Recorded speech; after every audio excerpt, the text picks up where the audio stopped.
Hello everyone. There have been a lot of requests on this channel over the last year or two for something about Scriabin. I've failed to deliver, but today we're going to talk about Scriabin, and particularly I'm going to respond to requests that I talk about Scriabin meeting other composers, because we've had some fun soap opera type presentations about, Beethoven and Rossini, Brahms, Tchaikovsky and so on.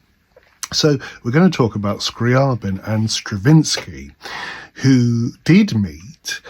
And the circumstances of their meeting are intriguing, and so's the fallout, the subsequent fallout.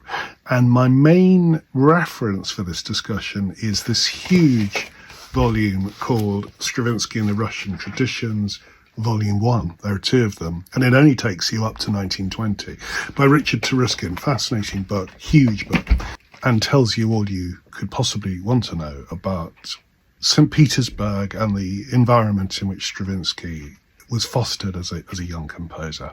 So the first thing Richard Taruskin says is there's virtually nothing in Stravinsky's biography that is in greater need of study, with an eye towards revision, than his relations with Scriabin. Every word Stravinsky ever published on the subject is false and biased, and must be dismissed from consideration, beginning with the statement that he and Scriabin often encountered each other in Rimsky-Korsakov's house during my years of tutelage. That's Stravinsky. So, okay, in other words, Stravinsky said lots and lots of critical things about Scriabin in his later years, in the 1950s and 60s, was essentially making it all up for Robert Kraft's benefit. This is not untypical of Stravinsky. He was a constant revisionist.